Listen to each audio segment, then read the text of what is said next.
Bondoso Pai, eu quero te agradecer pelas tuas bênçãos na última aula. Não é fácil lidar com estas coisas. Agora, outra questão que perturba muita pessoa, a poligamia. E algo que parece até estranho para muitos de nós, mas observamos que existia, especialmente no Velho Testamento, e queremos entender isso.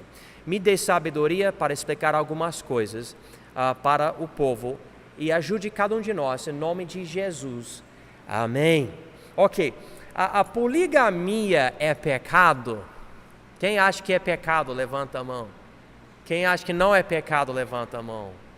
Quem não sabe se é pecado, levanta a mão. Não sabe, então tudo bem. Poligamia é ter mais do que um cônjuge. E vamos ver. Eu vou chegar aqui em Gênesis 2, mas eu escrevi algumas coisas que eu preciso ler na minha introdução, tudo bem?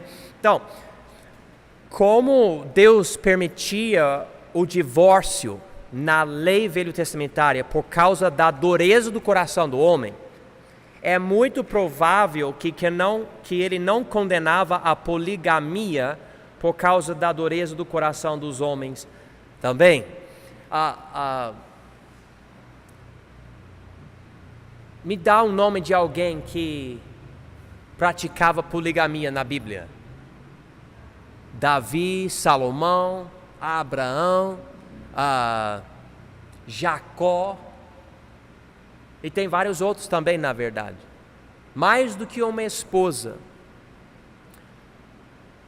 Através da poligamia, a mulher solteira teria mais chance de ser casada, certo? Nós não estamos dizendo que é boa a poligamia, mas estamos vendo isso. O marido tomava conta da mulher numa cultura na qual, na maioria dos casos, as solteiras se sustentavam através da prostituição, porque não era permitido ela trabalhar como homem. E sendo assim, não existia poliandria. Quem entende a palavra poliandria? Alguém entende? Ninguém entende? Uma só mulher é ligada a 2 ou mais maridos ao mesmo tempo, mas somente poliginia, que é a prática de um homem de contrair matrimônio com mais de uma esposa. Então, é óbvio, você lê a Bíblia, o Velho Testamento, e você nota que os homens tinham várias esposas, mas você não vê esposa com vários homens. Não existia isso. E nós estamos querendo compreender isso, porque Deus não ficava condenando a poligamia. E há várias passagens que podemos ler, nós vamos ler passagens. Mas uma coisa que podemos notar, naquela época, naquela cultura, a mulher solteira podia sofrer, especialmente por causa do jeito dos homens. Então, se o homem se casar com uma mulher, sendo a terceira mulher dele, ele pelo menos vai tomar conta dela. Nós não estamos dizendo que Deus acha bom fazer isso.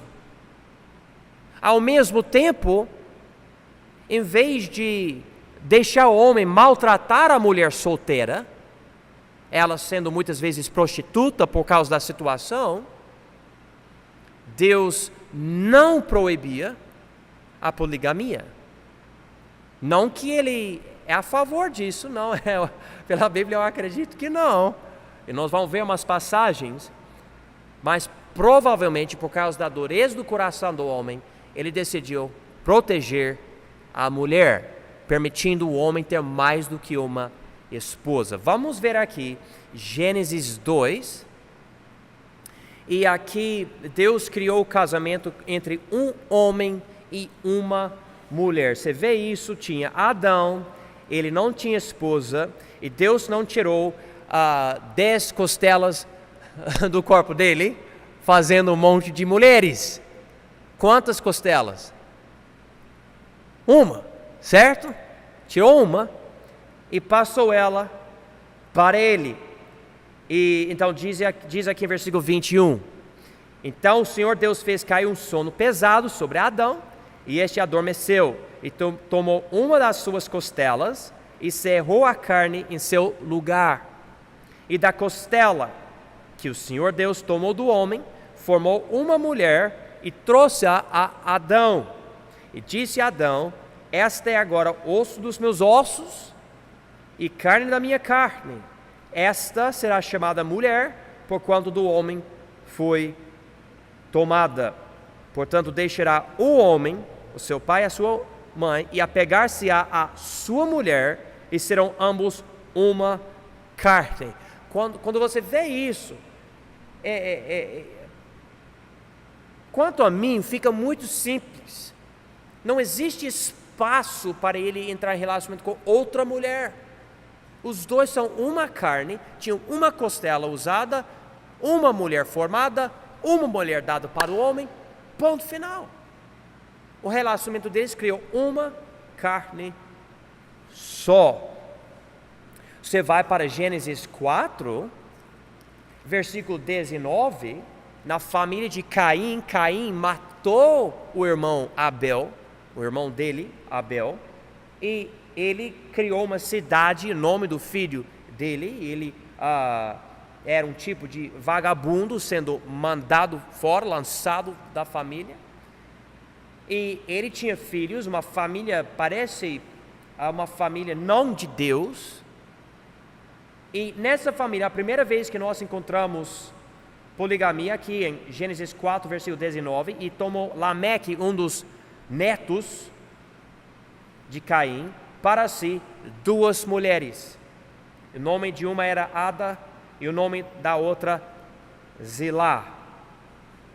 E esse mesmo homem, versículo 23, disse Lameque e as suas mulheres, Ada e Zilá: ouvi a minha voz, vós mulheres de Lameque, escutai as minhas palavras, porque eu matei um homem por me ferir, e um jovem por me pisar, porque 7 vezes Caim será castigado, mas Lameque 70 vezes 7. Então, um assassinado, vocês falam? Matou alguém, e esse mesmo se casou com 2 mulheres. A primeira vez que encontramos poligamia está na vida de um homem muitíssimo pecaminoso. Então Deus já está mostrando que não faz parte de algo que é bom. Agora podemos considerar, eu não vou levar o tempo para ler tudo sobre a poligamia de todo homem, mas se você considerar a poligamia de Abraão, de Jacó, de Davi, de Salomão e dos outros, você começa a ver que a poligamia cria problemas, inveja, conflito, uma mulher desprezando a outra mulher. E eu não quero entrar em muito, quando você pensa sobre como que essas pessoas vão interagir, especialmente na parte física, e tudo fica esquisito. Eu sei que entre os mormons fundamentalistas nos Estados Unidos, que ainda até hoje praticam a poligamia, o homem se casa com mais que uma mulher, e eles têm horários marcados, ou dias marcados. Ele passa tempo com essa mulher, ele dorme nesse quarto com essa mulher essa noite, na próxima noite dorme com outra mulher, na outra noite dorme com outra mulher. Coisa mais esquisita no mundo. Mas existe isso, existe. E é triste, porque Deus criou Adão e Eva. Mas por causa do pecado existem essas coisas, e você vê os conflitos e coisas. Você pode só pensar sobre Abraão. Ele tinha Sarai, que se tornou a Sara, e Agar, ou Agar vocês falam, E ele se casou com ela, tomou ela como mulher para ter filho. E na hora que o filho nasceu, deu problemas entre as mulheres por causa disto. Então, ainda que a Bíblia não dê mandamento no Velho Testamento contra a poligamia entre o povo, mostra os problemas, mas ao mesmo tempo, note algo comigo em Deuteronômio 17. Deuteronômio 17. Davi era um rei. O filho dele, Salomão, era um rei também. Ok? E os dois tinham várias esposas. Davi, se eu não me engano, ele tinha 8 ou 9 esposas, eu esqueço do número. E Salomão tinha 1.000 mulheres, 7.000 esposas e 3.000 concubinas, que são esposas de um status diferente, mais inferior. E aqui, com esses dois homens, a Bíblia até que chama esses homens de homens de Deus, eles não obedeciam toda a lei de Deus. Aqui em Deuteronômio 17, note que versículo 14. Quando entrares na terra que te dá o Senhor teu Deus, e a possuíres e nela habitares, e disseres, porém sobre mim um rei, assim como tem todas as nações que estão em redor de mim, porá certamente sobre ti como rei aquele que escolher o Senhor teu Deus. Dentre teus irmãos porás rei sobre ti, não poderás pôr homem estranho sobre ti, que não seja de teus irmãos. Ok? Estou falando sobre o rei. Porém, versículo 16, ele não multiplicará para si cavalos, nem fará voltar o povo ao Egito para multiplicar cavalos, pois o Senhor vos tem dito, nunca mais voltareis por este caminho. E versículo 17, tampouco para si multiplicará o quê? Mulheres, para que o seu coração não se desvie, nem prata, nem ouro multiplicará muito para si. Então, ainda que Deus não fale nada sobre um leigo, um cidadão ter várias esposas, ele deu o mandamento. Então, se alguém falar para você, mas Davi era homem de Deus, e ele tinha várias esposas, eu acho que nós podemos ter várias esposas também. Você mostra Deuteronômio 17, versículo 17, diz, Davi estava no pecado, Davi violava a lei de Deus, homem de Deus, tudo bem, mas nessa parte da vida dele, ele errou. E o interessante, o pecado de Davi, vamos dizer, desse tamanho, era o pecado que ele passou para o filho dele se casando com quantas mulheres? 1.000 mulheres, e a Bíblia diz que essas mulheres levaram o coração dele para se afastar de Deus. Então nós estamos vendo aqui que Deus não conta mentiras. Deus, por exemplo, não coloca somente as partes boas de Davi e fala, que pessoa boa. Ele falou que era homem de Deus, mas ao mesmo tempo pecador. E Deus fala que esse homem tinha várias esposas. Deus admite isso. Ele mostra que Davi era um pecador. Agora, vamos para o Novo Testamento, 1 Timóteo capítulo 3. 1 Timóteo capítulo 3. Aqui nós podemos notar que no Novo Testamento o líder do povo de Deus não é um rei, mas é um pastor.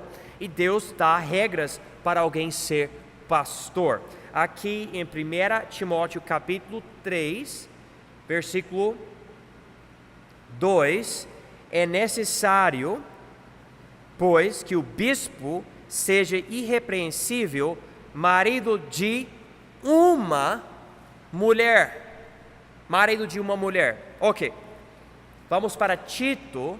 Na verdade, versículo 12 também diz: os diáconos sejam maridos de uma só mulher. Então, marido, uma mulher, diácono, uma só mulher. Agora, o livro de Tito, capítulo 1, versículo 6, diz, falando dos bispos também, aquele que for irrepreensível, marido de uma mulher. Ok. A Bíblia diz para o pastor, bispo, presbítero, você usa a palavra que quiser, é para ele ser um exemplo. Um exemplo. Deus não dá regras para o pastor, dizendo, o pastor tem que ser assim, mas o povo viva do jeito que quiser. Não, é para ele ser exemplo. para ele chegar a esse nível, ele não pode ter mais do que uma esposa, porque não é vontade de Deus. Então aqui, Deus dá essa regra, nem pode ser pastor se tiver 2 esposas, 2 mulheres na sua vida. Então, se isto é o alvo, então o pastor tem que manter esse padrão, para que o povo possa imitar isso. Então nós estamos vendo aqui, nesse contexto, a poligamia não é a vontade de Deus. Acontecia, Deus não punia. Na verdade, há até uma passagem que eu não li para vocês, onde Deus diz que Ele deu as esposas, plural, para Davi. Ele deu. Mas por que Deus falou isso? Porque tudo que nós temos, Deus nos deu.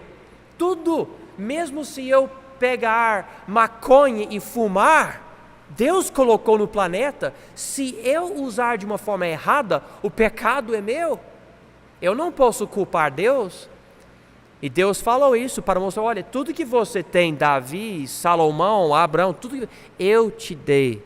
Infelizmente, eles usaram de uma forma errada, especificamente quebrando a própria lei, que disse especialmente o rei não pode multiplicar mulheres. Então, a conclusão, Deus é contra a poligamia, ainda que não a proibisse no Velho Testamento. E é uma forma, e isso, ele proíbe, mas não para todos, especificamente pelos reis, mas eles são os exemplos para o povo. É uma forma de adultério porque suja o relacionamento físico do primeiro casamento. Vamos ver só mais uma passagem aqui. Mateus 19, 9. Mateus 19, 9. E aqui, Mateus 19, 9, diz: Eu vos digo, porém, que qualquer que repudiar sua mulher, não sendo por causa de fornicação, e casar com outra, comete adultério. E o que casar com a repudiada também comete adultério. Então, se ele, por casar com outra, comete adultério, então não faz sentido que ele comete adultério por se casar com outra ainda tendo a primeira. Não faz sentido que é adultério também, e é adultério. Então nós vemos aqui, ele nem precisa mencionar para fazer sentido. Se adultério corrompe o primeiro por achar outra mulher e casar com outra, então com certeza a poligamia é a mesma coisa. Ok, beleza, agora eu tenho 15 minutos, vamos para a próxima pergunta. Os nossos filhos podem ser salvos? Os nossos filhos podem ser salvos? E essa pergunta depende de algumas coisas. Eu já expliquei na outra lição, eu acho que 2 semanas atrás, e a pergunta daquela lição, se um recém-nascido falecer é salvo. E minha conclusão era o quê? Que é seguro, mas salvo pelo novo nascimento é outra coisa. E eu mostrei muitas coisas para vocês, como eu mostrei, tem desculpa, etc. Com essa pergunta, eu gosto de chegar a esse ponto. É possível uma criancinha que é capaz de pensar, considerar a palavra de Deus, ouvir o pastor pregar, conversar com seus pais sobre as coisas de Deus. Essa criancinha pode colocar sua fé em Jesus para ser salva? É possível isto acontecer? Vamos começar com Mateus 19, ok?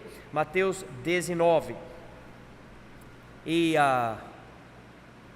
versículo 13.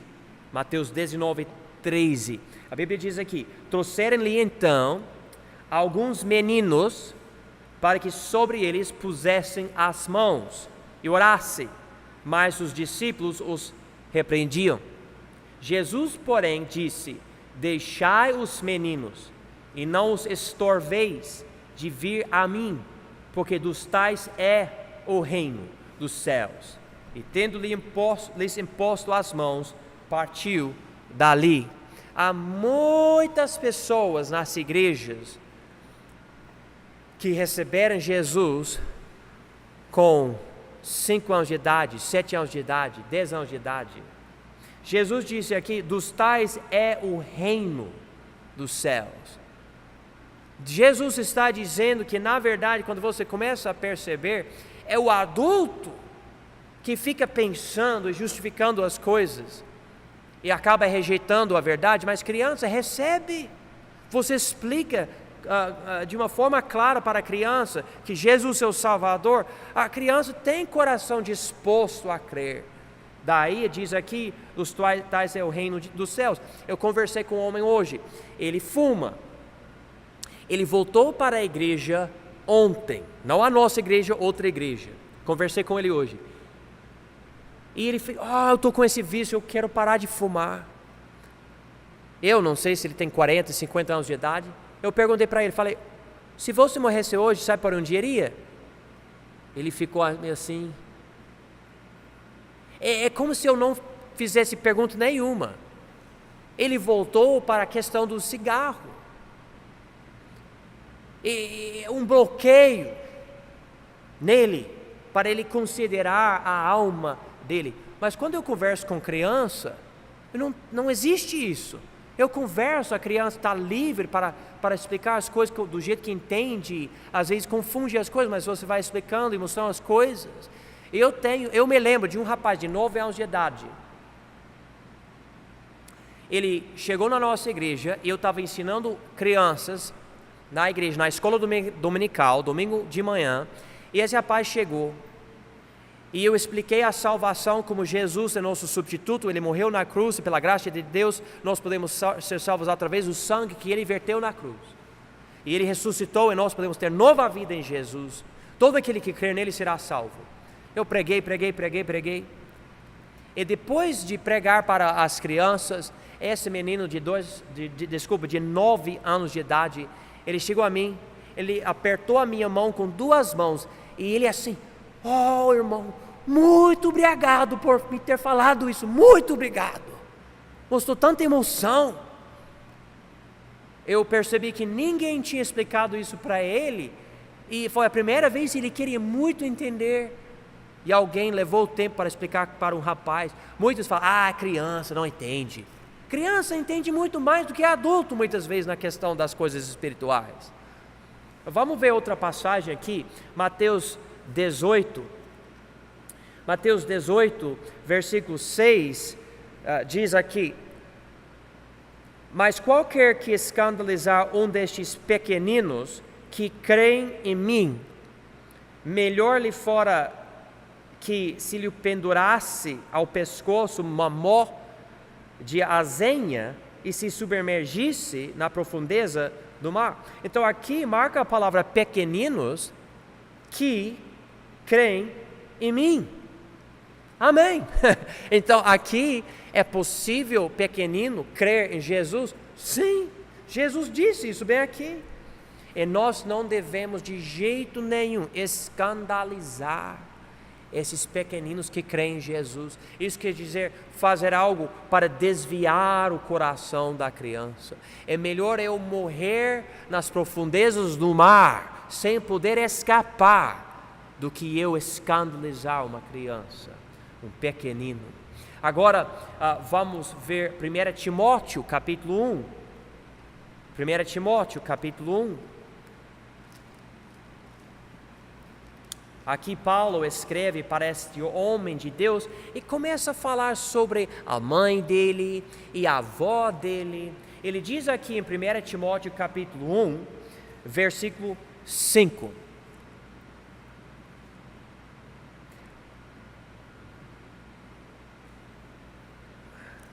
Vamos para 2 Timóteo, eu acho que é 2 Timóteo. Isto, 2 Timóteo, capítulo 1, diz: trazendo à memória a fé não fingida que em ti há, a qual habitou primeiro em tua avó Loide e em tua mãe Eunice, e estou certo de que também habita em ti. Então, Paulo percebeu a transmissão da fé foi da avó para a mãe, para o filho. E notamos aqui em capítulo 3, versículo 14: tu, porém, permanece naquilo que aprendeste, e de que foste inteirado, sabendo de quem o tens aprendido, e que desde a tua meninice sabes as sagradas escrituras, que podem fazer-te sábio para a salvação pela fé que há em Cristo Jesus. Então, aqui Paulo enfatiza que Timóteo era um rapaz, ele foi criado ouvindo a palavra de Deus. E ele tinha recebido Jesus como seu Salvador. Ali em Mateus enfatiza que criança pode crer. A Bíblia nos diz que por crer em Jesus você será salvo. Será que Deus vai somente salvar adulto que crê e não vai salvar criança que crê? Deus é parcial? Não. Você crê, a Bíblia diz: todo aquele que crê no Senhor Jesus Cristo será salvo. Como a Bíblia diz aqui em Efésios 2, 8: porque pela graça sois salvos, por meio da fé. E isso não vem de vós, é dom de Deus. Não vem das obras, para que ninguém se glorie. Porque somos feitura sua, criados em Cristo Jesus para as boas obras, as quais Deus preparou para que andássemos nelas. Então, quantos anos a pessoa tem que ter para poder ser salvo? Tem que ter 12 anos de idade?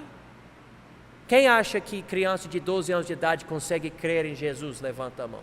Eu acredito. Quem acha que criança de 8 anos de idade consegue crer? Levanta a mão. Eu, sozinho, na minha cama, invoquei o nome do Senhor Jesus para ser salvo com 3 aninhos. 3. Eu sei que não é comum. Eu tenho 5 filhos. Um dos meus filhos recebeu Jesus com 3 aninhos. Os outros todos mais velhos. Eu tenho 2 agora que ainda não receberam Jesus. Um tem 8 anos de idade. Outro tem 5 anos de idade. E eu falo, explico. Mas uma coisa eu vou falar para vocês: eu não vou empurrar uma decisão. Eu não vou pressionar, porque eu não quero que o meu filho receba Jesus por causa de um motivo errado. Eu quero que meu filho creia em Jesus de verdade, tenha convicção que Jesus é o Salvador. Às vezes há uma tentação: se você receber Jesus, eu posso te batizar, e você pode participar da ceia do Senhor. Não, eu nunca vou falar isso. Não. Eu quero que meu filho receba Jesus, não que meu filho seja batizado. Há uma grande diferença. Então, a salvação é pela fé. Criança pode ser salva, depende de cada criança. E a última pergunta que eu recebi hoje: o que é que Deus quer que aprendamos por Ele amaldiçoar a terra? E em Gênesis 3:17, a Bíblia diz: maldita é a terra por causa de ti, com dor comerás dela todos os dias da tua vida. E nós notamos que isto aconteceu em vez de automaticamente matar o homem, ainda que a morte seja o salário do pecado. A Bíblia diz em Romanos 6:23, o salário do pecado é a morte. E Adão não morreu. Em vez de morrer, Deus amaldiçoou a terra. Mas por quê? Não para castigar o homem, na verdade para ensinar o homem. Nós sabemos, se você não tiver algo para fazer, nada para fazer, normalmente você não melhora, mas você piora. Eu conheço pessoas que querem, por exemplo, usar o sistema do país para não precisar trabalhar, e essas pessoas acabam cometendo muita coisa errada. Deus dificultou a nossa vida, colocando poeira, colocando espinho, etc., para o trabalho ficar mais difícil, para causar um pouco de sofrimento, não para castigar, O castigo é o inferno, e se você receber Jesus, você não vai ser castigado. O resultado disso, a razão da maldição, na verdade, é para nos ajudar a viver uma vida mais pura, mais santa. E essa ideia com essa pergunta, o que é que Deus quer que aprendamos por Ele amaldiçoar a terra? Isso é curioso e demonstra que Deus não estava necessariamente castigando o homem pelo pecado, mas ajudando o homem agora que ele é pecador. Infelizmente, na ausência da necessidade de trabalhar, o homem rapidamente cai no pecado. Uma vida mais dura ajuda o homem a focar no trabalho para se sustentar. Muito bem, vamos terminar.